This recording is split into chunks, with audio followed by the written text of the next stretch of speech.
victim who was a child at the time. And even though I suspected as much, it is still much, much, much worse than we ever anticipated. I'm not going to give specific details, but let's just say that Jeffrey E., he was a mid-level employee in this whole operation. He was like the general manager of a franchise. He was not the CEO. Sascha was very clear that this guy was the CEO. You know, being in the mental health field for over 20 years and specializing in trauma, I have heard some of the most horrific stories that I think I could have ever imagined. And I've had to develop the skill to learn how to hear these stories and not have a reaction so I could be there for my patients. Not many stories affect me anymore, but this one did. I broke down a couple times listening to it, and frankly, that surprised me. It makes the allegation of the baby on the boat, you guys know what I'm talking about, not just seem incredibly believable, but mild compared to what they had to endure. Let's just say that some people get off on watching the physical or emotional suffering of others, and suffering is an understatement. I believe that these are credible reports for several reasons. One, I believe victims. Two, Sascha has provided their entire identity and also name quite a few people in this report. And if someone's telling the truth, they cannot get in trouble for defamation. Three, Sascha filed multiple police reports as a child, and they are in the process of collecting those reports. Sascha's reporting of the incidents is unfortunately very consistent with somebody who has had complex trauma. Some details are remembered very clearly, some things are a blur, but the thing that got me the most is that Sascha said, I remembered the faces of the people that scared me the most, the people who I even knew as a child would be the most likely to take my life. And guess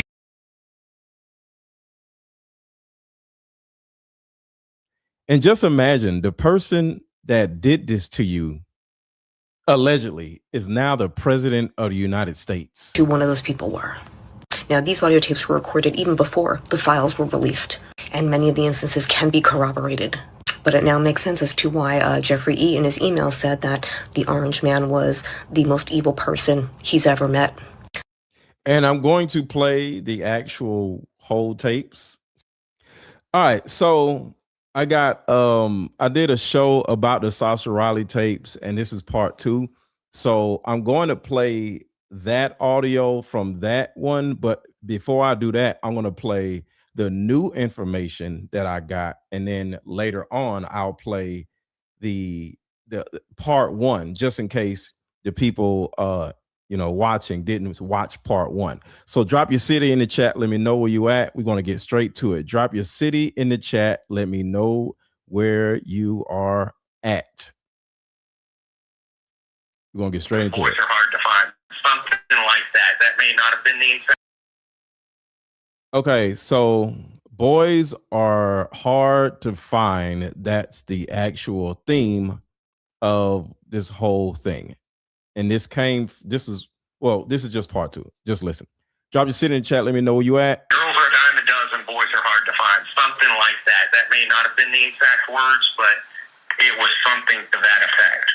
And you said you thought they were silencing the girls, and the girls were under 13. Well, in the brothels, Samantha had talked about that they only used the girls for a certain amount of time, because after a period of time where they kind of became cognizant that they weren't going to really ever rise above that, because the way that they would sell it to the girls is, hey, we're going to clean you up and make you beautiful, and you'll be around these rich people, and, they like young women, so if you can be what they want, then perhaps, you'll go off and live in a mansion with one of these rich people. So right here, one, look at what's on the screen, and that's the first thing, but I also want to talk about what Sascha Riley just said. So first, the screen. This is an excerpt from the Epstein files or the EpiPen files. I don't know, try to send someone else. I have a friend, Scout. She sent me girls today, but she asks for $1,000. So, because it's not always EpiPen. There's thousands of men that do this, not just Jeffrey EpiPen. They are allegedly paying women $1,000 to find other women.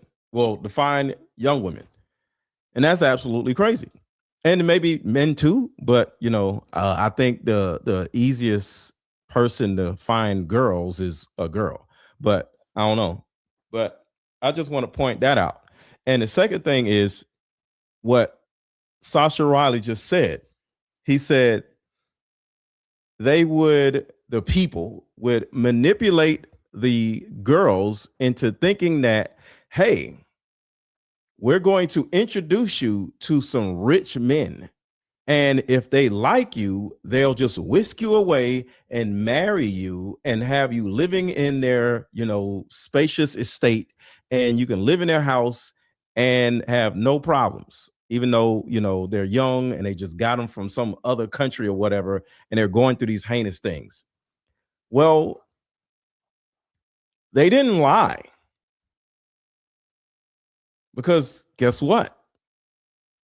There's a possibility, because I'm just saying there's a possibility that happened to who? Who actually got that wish? Does anybody want to guess? Who actually was getting ran through by everybody, and one of the guys fell in love with her and decided to whisk her away and marry her? Who? Does anybody want to guess? Drop it in the comments right now. And if you don't know, I'll play this because I played this yesterday. Trump came out and made the statement she did is because a book is being released in the United Kingdom in 2 days. All right, so check this out. And Prince Andrew discuss So the same thing allegedly happened with none other than Melania Trump.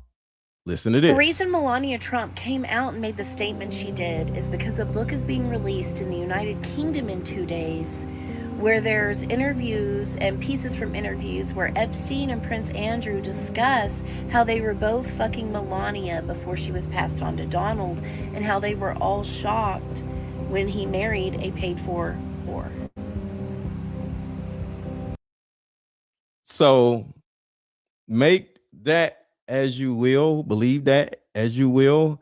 So the guys were not lying, because that's kind of like how men actually are. They would sell it to the girls is. So, and I'm not saying they would do crazy things, but a guy in any environment would see this woman right here and just want to sleep with her, but he sees this woman over here and wants to marry her. So they didn't lie, because it happens all the time. Ray J, Brandy's brother, she did that with what is his name? Floyd Mayweather. Floyd Mayweather, the boxer, he had 5 or 10 girlfriends, and they were just always around. And Ray J, Brandy's brother, was hanging out with them, and literally asked Floyd Mayweather, "Hey, can I have sex with that one?" And he was like, "Go ahead," because this is what happens.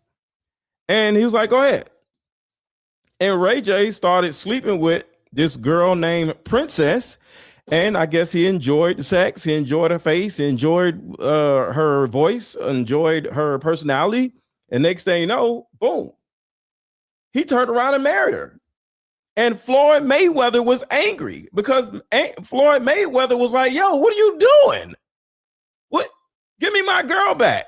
He's like, "No, she's mine." So he, out of 10 women, he's one of my girlfriends. I mean, she's one of my girlfriends. He literally just took his little chick, right? So going back to this audio, the guy didn't lie. Whoever the trafficker is, he didn't lie. That's kind of like what it is. It's a room full of girls, And the guy's gonna, go through all these girls, and there's a possibility that if you're lucky, he'll just be like, "Ooh, I want her.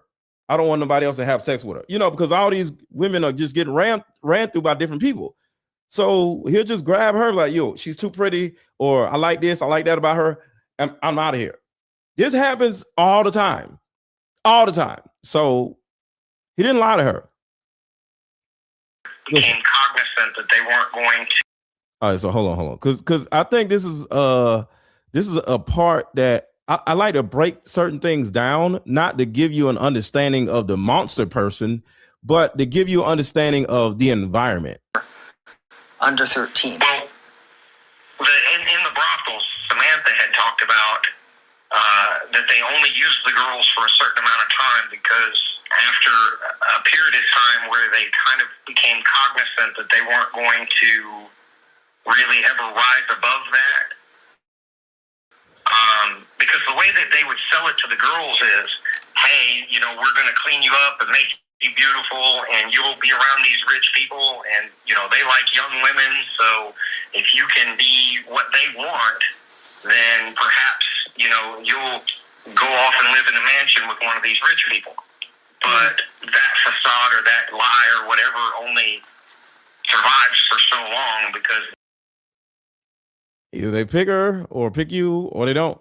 That's kind of like, in any other environment. I know this is a totally different environment, but if you at the club, if you go to your friend's wedding, anywhere, if a guy looks at you like he just wants to sleep with you, oh well. But if he looks at you like, "Ooh, I want to marry you," you're whisked off. I'm not saying you're going to have a great life because the guy's a millionaire, but I'm just saying that's kind of like how men operate. They're horribly abused and things like that. And after a period of time, they just kind of become aware that this is their station in life. They're never going to be, I guess, the arm candy of one of those rich people flying on Learjets, Mm-hmm. And the way that Samantha described it is, once they get to that level of consciousness, they have passed their expiration date. So they would only use the girls for a certain amount of time, and they were either recruiting or finding. I don't know how they got the girls, but I can remember even in the brief period of time that I was there, because I wasn't there for longer than just a few months. Yeah. Maybe even just like a couple of months. But even in that small period of time, I saw 1, 2, 3, 4, 5 people killed. 5 killed during 2 months. Yes. And some of this stuff I had to blank out or skip through because, of course, I don't want to get kicked off of YouTube. But, I just want to let you guys know that. I saw Sarah die at 2, which I believe it was 2. It may have been 1. It could have been 3. I wouldn't swear, on the number, but I believe it was 2 in that one shoot, and then the one girl that was killed during the filming. Well, let me count again. So it's Sarah, the 2. There's another one that I saw killed too. Think of a lot. All of these things are kind of compartmentalized a little bit. So I'm thinking, okay, this happened. Yeah, it's okay. Well, I understand. There's a lot. You've been through a lot, and you're trying to diligently remember. And at that brothel, I never saw anybody except this big-bellied hillbilly that ran it. Yeah. And then one other, I don't know what you call him, some mobster. That was the one that came in and shot the girl at random. Okay, so a mobster. Yeah, and I have no idea who he was. Just some older guy, gray hair, pinky ring type person, Yeah, and when the 2 girls were after the filming, tell me again what the other individual said to you, that you're good, they won't kill you, boys are hard to find. I was working, maybe packing up stuff or cleaning, or I don't remember exactly what I was doing, but I remember that I want to say we were breaking down the stuff that they had used to film it, And when I heard the gunshot, I stopped working, and the guy was basically to the effect of, this doesn't concern you, just focus on what you're doing. So I kept doing whatever it was I was doing. And he said, boys are hard to find. You're good. Boys yeah, he said you're good. Girls are a dime a dozen, boys are hard to find. Something like that. That may not have been the exact words, but it was something to that effect. So it sounds like in the case with the Trump-Epstein ring, in terms of whoever they thought was expendable, disposable, the girls that were under the ages of 13 years old that were considered, would you say it was more about, were they financially poor? They would just dispose of them as they got older, more aware? Yeah. Okay. Yeah. Yes, is the awareness, because just as a human, when you get, done badly at some point, I'm sure your attitude changes. I'm sure you're not even afraid anymore, because at one point you're probably like, oh my God, yes, sir, please don't hit me, don't do this. But after going through all this stuff, after a certain amount of time, you're like, I don't care. Like, I don't care, because even with Sascha Riley, what he's saying is a lot of the girls that was around them, they got unalived. So you get to the point where if you see everybody getting unalived, you just like, you don't even care no more, because you know what your fate is. Even Sascha Riley said the reason why he allegedly did what he did to Trump, because he thought they was going to get rid of him, so he didn't care. So yeah, when you get to the point when you don't care no more, that's when they kind of like got to get rid of you. That's kind of, it's sad. This is sad. And I'm only going to be on here for an hour, and I'm going to do a full show tomorrow, because I want to see what YouTube is going to do with this video. Is YouTube going to allow it to stay up, with all this stuff that we're talking about? Is YouTube going to demonetize it? So this is a test to see if this video can stay up without YouTube like messing with it. So, and then I'm going to do a full show tomorrow. And if YouTube does something crazy, like demonetize the video, I'll be able to know that I need to do some more editing, because, a lot of a lot of words are being used, and it's difficult to do a show like this without YouTube doing something. What's up, Valerie? And everybody hit the like button. Everybody hit the like button. Everybody hit the like button. And another reason why I'm doing this show tonight is because there was a young lady in the comments that says she works from 6 a.m. to 2:30. And she said, hey, could you do a show around in the evening? And I said, okay, I'll do a show around the evening. So I'm literally doing this show specifically for that young lady who wanted me to do a show for the evening because she never could catch me live. So hopefully she's in here and she caught me live. But if she's not in here and I'll leave in 30 minutes, hey, I tried to give her what she wanted. So shout out to her. I don't remember her name, but she was in my comments. So shout out to her. I read my comments to the best of my ability, and I try to listen. Once kind of the gig was... Oh, another thing that y'all see is right here. When up here, somebody said there's a strobing that goes on in front of this, right? I tried to put my card game thing or my barcode in front of it, so the strobing won't affect you. So I be listening. Up where they knew that the lies that they were being told weren't ever going to materialize. That no matter what they did for these rich people, they were just being used. Yeah. They didn't want them around to kind of spoil the ones that still believed in the narrative, because the structure of that was to try to get the girls to be enthusiastic, willing participants, for these rich people. And once they had reached a certain level of trauma, then they just kind of had no use for them. And shout out to the Rambling Rising. You're a Rams fan, Rambling Rising? Make a card game for dads and sons, encouraging them to get nurtured until they're ready to be husbands and fathers, and we can avoid a lot of this going forward. Yes, I'm putting together an app where all of my card games are going to be in one place instead of having so many physical card games, because it's a little tedious making this card game, ordering 1,000 card games, then make this card game, order another 1,000 card games. Now I got all these different card games, so it's a lot, but it's easier to put all of my card games on one app, and then you can just play the game on your phone. And so that's kind of like what I'm working on. And I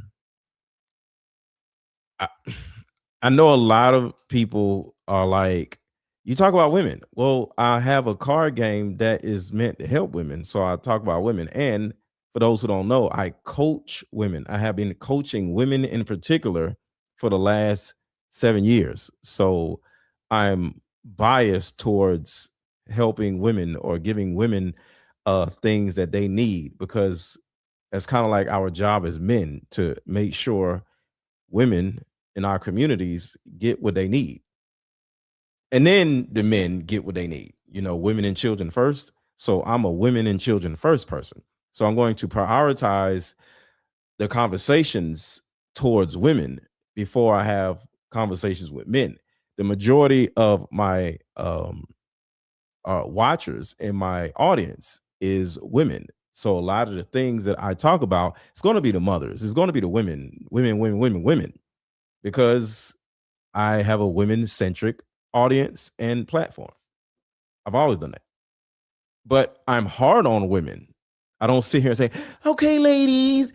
No, I have tough conversations with women because I literally coach women. All right. So I get it. The men need help too. I understand that. Okay. So from your experience, all the girls that you were exposed to during those particular 2 months, they all died. Yes. Yeah. All of the ones that I made any kind of a closer connection with, they all died. Now, I may have had, there's not even any made to it. I had connections with more people that I don't have, didn't make as much of a concrete memory with, and I couldn't tell you what transpired after the 2 months that I was there, or if some of them made it, or ran away or escaped, or I have no idea what happened to the rest. And was but that there were always specifically? That was specifically when you were at the brothel during those 2 months? Yes. Okay. And when you first met Trump, you were about 8 or 9, and then the last incident with Trump, you said, was when you were 12 or 13. That's correct? As far as I know, I wouldn't swear. It could have been a more compressed time frame, say 9 to just 11. But within those years are all that I remember, around 8 to probably 12 or 13. Yeah. But there's a chance that it ended even before the 13-year mark. But it would definitely be within that time period. Okay. Because beyond that, my life kind of changed a little bit, and there wasn't, after that incident with Andy Biggs, I do not have any recollection of either being abused by anyone outside the family or any of those rich people. I had no more connection with any of that moving forward that I can recall. Okay. And where did you go then after that period of time? Were you still with Marie Lynn and William Kyle? Okay, so after Tennessee, after the films. Yeah. Everybody hit the like button. Everybody hit the like button.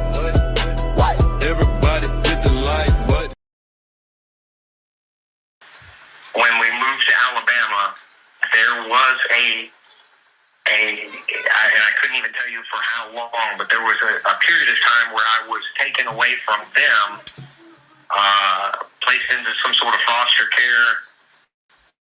But I am eventually, once the investigations into their activity petered out, I eventually made my way back into their house. Yeah.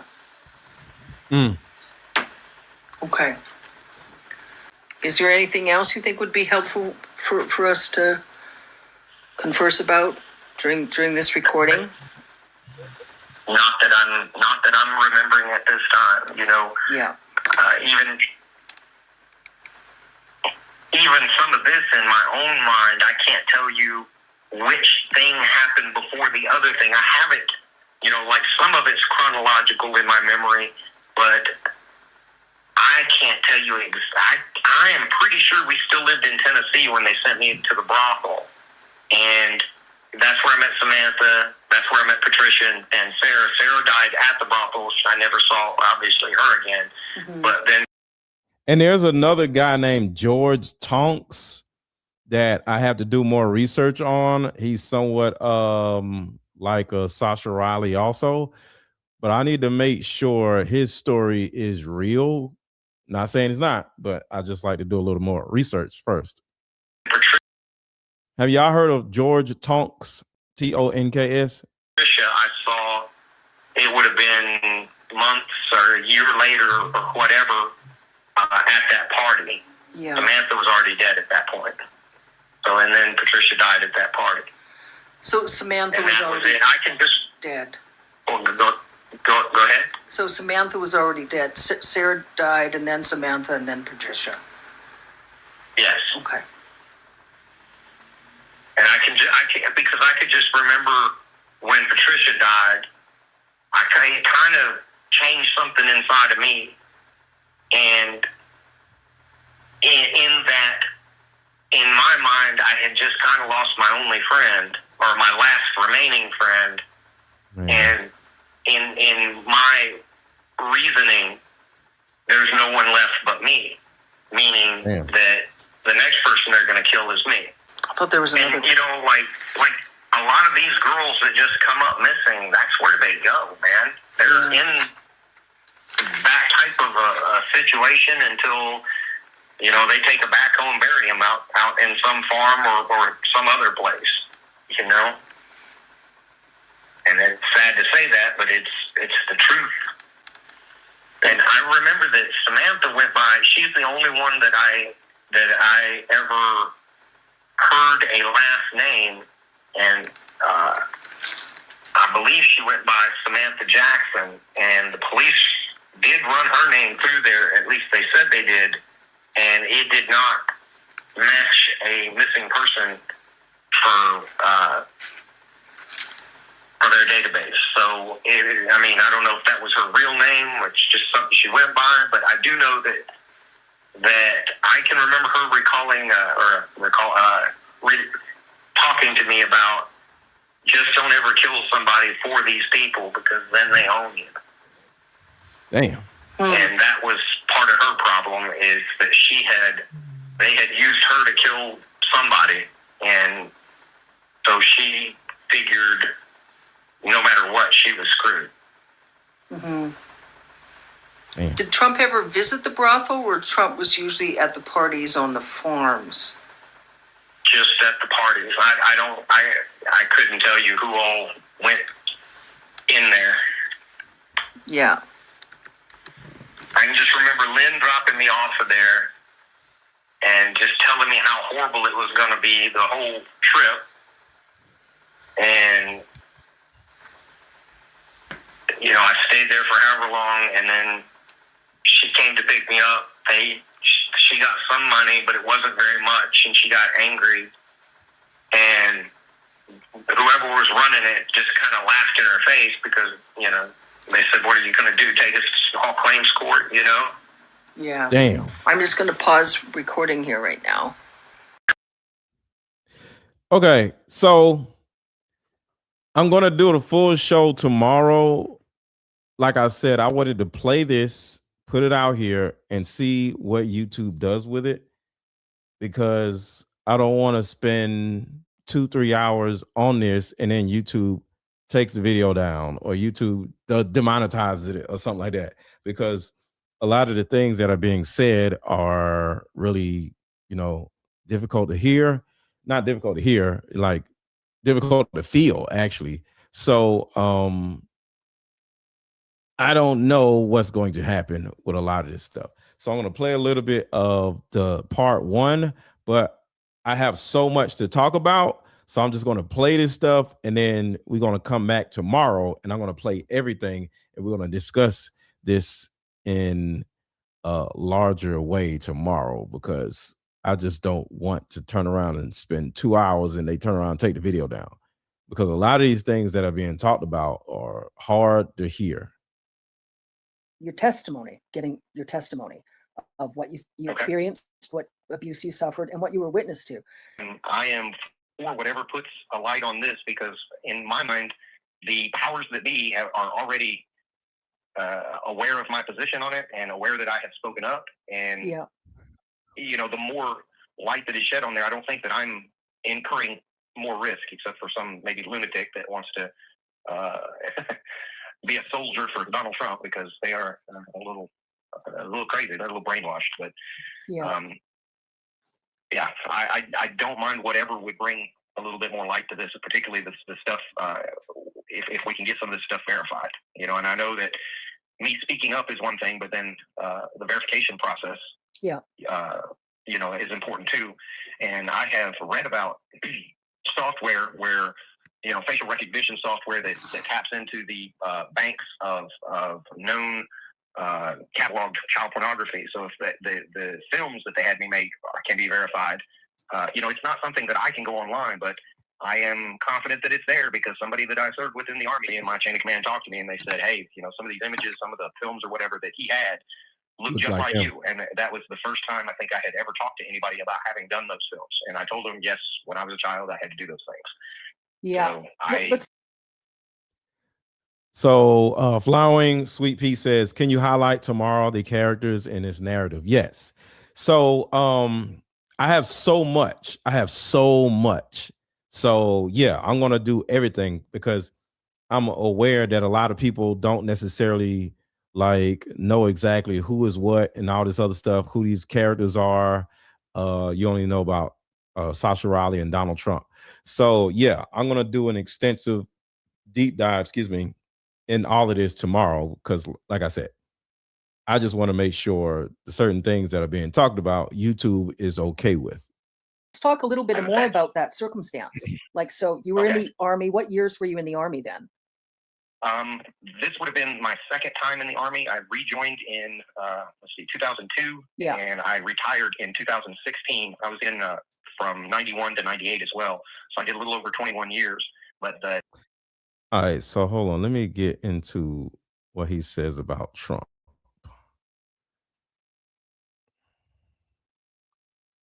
Well, actually, I'll just wait. the time frame that they pulled me into the office and discussed that would have been around 2008, 2009 time frame.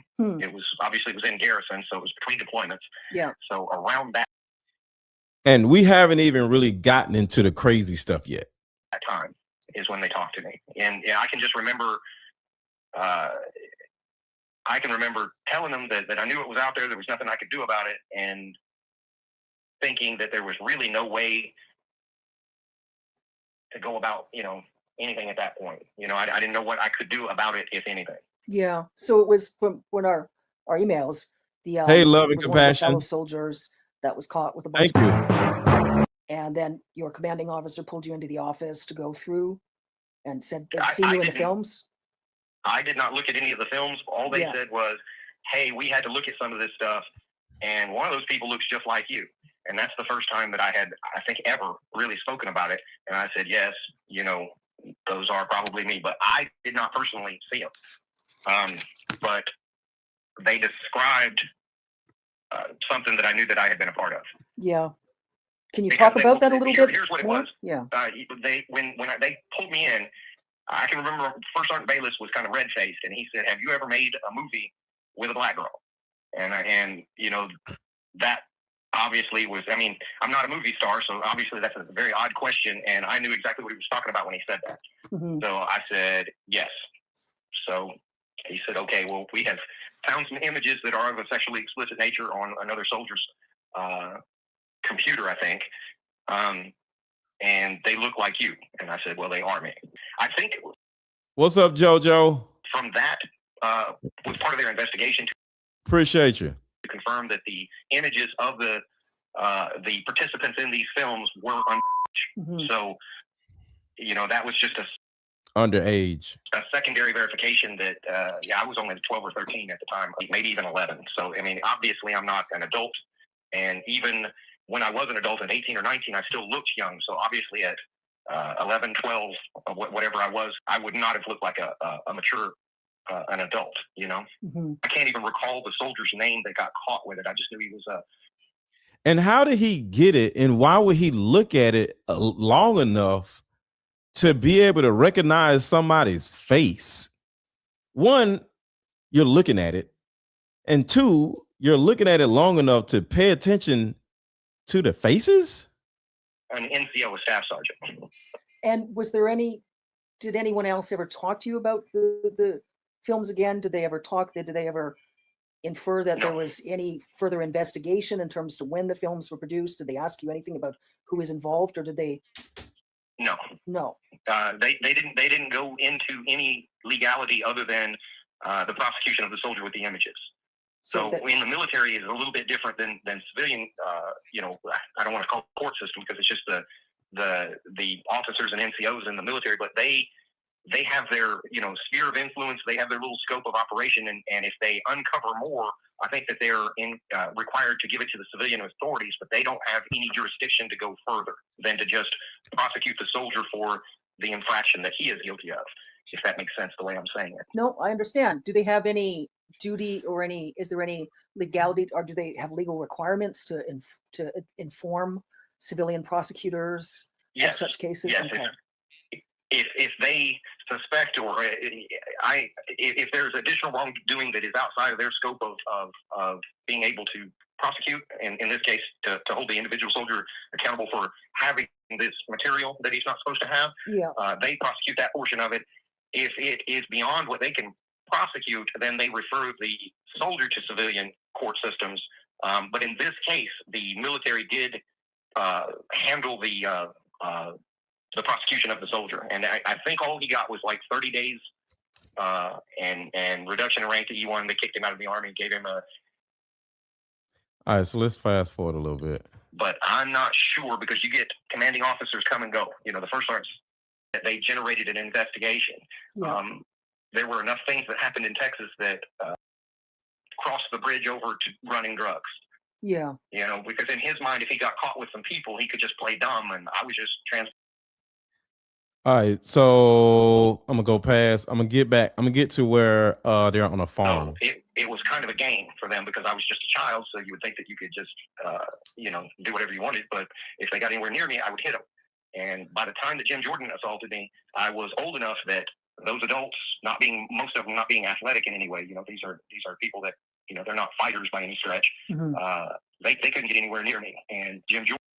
So I think he's like between 8 and 12, and he's fighting them off. But they're old, out of shape men. So he's kind of like in it with them instead of just getting beat up because they're old. Sort of rushed me and tackled me, and I might have known how to fight, but I didn't know how to wrestle.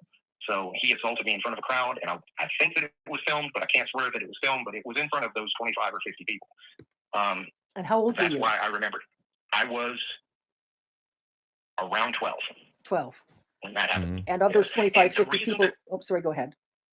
The reason that I remember Jim Jordan is first he stood out because he wasn't that much. He's only like 7 or 8 years older than me. So at the time frame that I'm at 12, he is right around just graduating high school, maybe first year or two of college, right? So him being so much younger stood out. And then I remembered his jawline. He has a very pronounced jawline. I remembered his voice, and his mannerisms haven't changed throughout his life either. So when I really started. As soon as Trump went down that escalator and said he was running for president, I got involved in politics. I started watching it. I started watching who supported him and everything like that. And I remember Jim Jordan just from watching him on the floor of Congress, you know, speaking to the different people that, you know, go up there and testify. So, and that's him, you know, I just remembered him. So Yeah. I know that's not a lot, but if you give me a polygraph, I'm going to take it because I'm 100% sure that it was him. Mm-hmm. And Andy Biggs, I remember, because on the way to this, they took me to a house. This wasn't at a party. This was later. Okay, so now he's about to talk about Andy Biggs. Somebody asked about Andy. He's about to talk about Andy Biggs right here. After I had assaulted Trump, and it was kind of a punishment type of thing, where he was going to get to assault me and I guess not pay my parents, and he got to do whatever he wanted. And I can remember telling me I wasn't allowed to fight back or they'd kill me, and you know, all of this. But they must have said his name 50 times in the car. So Biggs I kept hearing Biggs, Andy Biggs, and I thought, I'm going to remember this name. And after he assaulted me, I don't even remember the assault necessarily, but I remember being in the car afterwards and being like really nauseous, sick to my stomach. I was seeing spots, and I mean, I had broken ribs and was convulsing, turning blue and stuff like that. And the only part of that assault that I can remember is laying on the floor of the room trying to breathe. And I could hear Andy and my dad screaming back and forth at each other. And I can remember Andy Biggs saying, "You said I could do whatever I wanted." And my dad saying, "I didn't say you could fucking." And, you know, I think they may have actually thrown blows over it, but there was a heated argument and everything going on for an extended period of time. And then I can remember being in the car, leaving, and just having my eyes closed because my head was spinning and everything, and I was just trying to breathe, just in and out, you know? Mm-hmm. So that's why I remember him so clearly. I have had more than one encounter with Trump, and that's why I tried to that son of a bitch, because he is a fucking monster. It's why I have not shut up about just how absolutely abhorrent he is as a human being, and it's why I tried to... Yeah. Because I had decided, I had already seen enough other people die that in my mind I thought, well, they're just going to kill me too at some point, right? You know, I'm not going to survive to be an adult from this. So in my mind, he was the biggest pile of shit that I'd ever had to have any contact with. So I was going to take him with me. And how often did Trump you? You remember? I can remember two specifically. A third one that I think I was around him more than just those 3 times, but only 3 times do I kind of remember. I can remember at one point him asking the people that were kind of running that party or whatever it was at that farm. He wanted to kill somebody. He wanted somebody, and they said, "Hey, that's not this kind of party. You can't do that." And they said, in lieu of doing that, they said, "Well, we've got some puppies. Puppies. If you then we've got to get rid of them anyway." So I can remember him taking those puppies one by one. Experience, I guess, seeing them suffer in different ways. What his kink is, I guess, if you. So Trump walks up and says, "Hey, I want to blank somebody." And he's like, "Well, we got some puppies. We're not trying to blank nobody today. We just trying to, this today." And he was just like, "All right, give me the puppies." And then he the puppies. So that's kind of like what's going on. Look, what I just dropped in the chat, somebody said they're not getting their notifications, and a lot of people are not getting their notifications. So hit the link. It says join the Instagram notification group. Everybody watching, make sure, to hit the Instagram notification group. And because I put all of my live streams, all of the shows that I'm about to do in that notification first, or in the Scooby-Doo chat. So make sure to join the Instagram notification group that I just dropped in the chat, because we're gonna get out of here in about 10 minutes, because like I said, I wanted to do the full show tomorrow, because my normal time is at 12 in the afternoon, and I just wanted to do something for the night people, for the people who say they can't necessarily get a chance to see my live stream, because I'm always going live during lunchtime. So I just want to do something nice for everybody who have jobs. Other people don't have, the rest of us don't have jobs. You're welcome. That is watching people suffer. He likes to destroy people physically, mentally, during the process of. He's talking about Trump. That's why he stands out so much in my memory. Were all of these parties at the farm or similar locations to the farm? Where there was It was multiple farms. multiple farms, and usually yes. it was parties. So there was individuals like Trump that were flown into the parties. And yes. then and they would have like a building, you know, a house, and they would usually have like a tent set up, and you know, it was almost like a little, I don't want to say a fair. It wasn't that big. They didn't have rides or anything, but it was a kind of a coordinated deal, you know. Sometimes they would have the bare knuckle fighting. That probably is how my dad got involved with these people, because you know, you've got boxing and stuff like that on TV, but that's really all you had back in the 70s and 80s. The you know, more the MMA type of stuff wasn't allowed, and these fights were a little more gruesome. They didn't fight to the death or anything like that, but these were fights, you know, and not just boxing.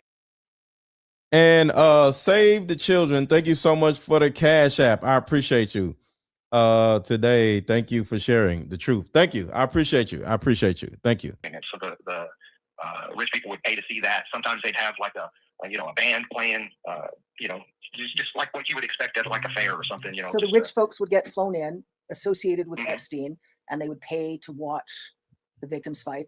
Now, some of the fights were adults, you know. So, you know, if they had some big old country boy and some other guy, they would pay to see that. They would also pay to watch the kids fight, and they did pay to watch me fight. I would fight other kids, and my dad was my initial trainer for me to learn how to fight. I would later go on to be a boxer, and so you know, a lot of it just comes down to money, you know. So if they offered $5,000 to have me, then you know, my dad was willing to do that. So his dad adopted him, and I have information that we're going to share tomorrow about how the place that adopted him all are Freemasons. So let me explain this. The entire lineage of a family was in control of this adoption agency.